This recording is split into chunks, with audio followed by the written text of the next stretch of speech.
Koupit offroad v dobrém stavu je přání každýho borce. A stejně tak si všichni přejeme, aby nám kára vydržela v dobrém stavu co nejdýl.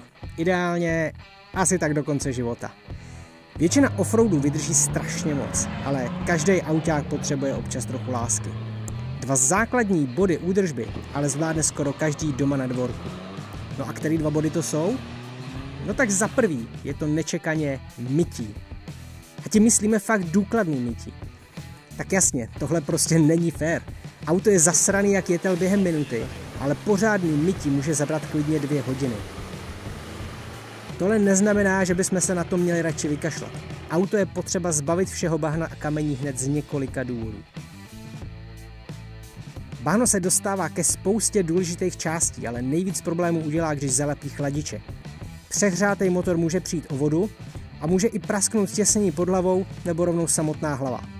A když bahno v tenkých lamelách chladiče zatvrdne, tak už se to taky nemusí vyčistit nikdy. Takže to koukej opatrně omejt a to co nejdřív. Když se na to vykašleš, tak oprava může zabrat hodiny a stát tisíce. Stejně taky potřeba pořádně omejt kola, hlavně teda vnitřní stranu rávků.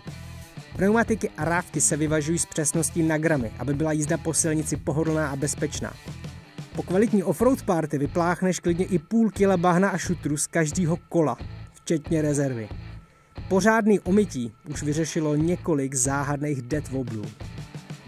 Ten největší problém našich mazlíků je ale koroze. Kde zůstane hrouda bahna, tam začne hnít dřív nebo později i úplně nová kára.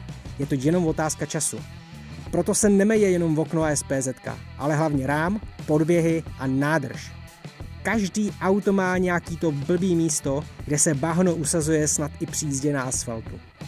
Tak tam je potřeba zajít vapkou jako první. A když tam najdeš nějaký ten rezavej flek, tak na to hnedka něco stříkni a jeď s tím za kámošem do servisu. Dřív než ti to schně pod rukama. Zatímco mytí je pruda na každý týden, druhý bod domácí údržby stačí udělat klidně jednou do roka. Jasně, máme na mysli mazání.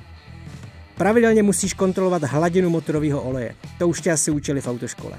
Ale offroad má taky převodovku, rozvodovku a 2 diferenciály. Tam všude je potřeba občas mrknout. Když přijde na výměnu oleje, je skoro jedno, po jaký značce šáhneš. Důležitý je dodržet předepsanou specifikaci oleje a hlavně měnit olej častějc, než říká výrobce auta. Zkrácení servisního intervalu alespoň na polovinu zvýší šance na přežití týraného motoru i převodovek a diferáků. Když jezdíš na redukci, tvůj motor udělá na ujetém kilometru klidně 2násobek otáček, než když jedeš bez redukce. U některých aut i 4x. No a to trápení v terénu olej taky moc nepomůže, protože chceme po autě plný výkon, ale chlazení rozhodně není jako na dálnici. Například náš Jimny má interval výměny motorového oleje 15 000 km nebo 1 rok. Zkrátit to na 7 500 nebo rok je rozumný. Interval pro hlavní převodovku je dokonce 45 000 km nebo 3 roky. A rozvodovka a diferáky mají údajně celoživotní náplň. V praxi je dobrý měnit všechny převodové oleje každý 2 roky a při vysokém nájezdu i dřív. Důležitý je před každou výměnou oleje nejdřív povolit napouštěcí šroub. Teprve potom ten vypouštěcí. Není nic horšího, než když to vyprázdníš a pak zjistíš, že napouštěcí šroub povolit nejde a nemáš to tam jak nalejt. Při výměně motorového oleje je samozřejmá i výměna olejového filtru a samozřejmě i vzduchového filtru. Jo, a nezapomínej si jednou ročně namazat koule.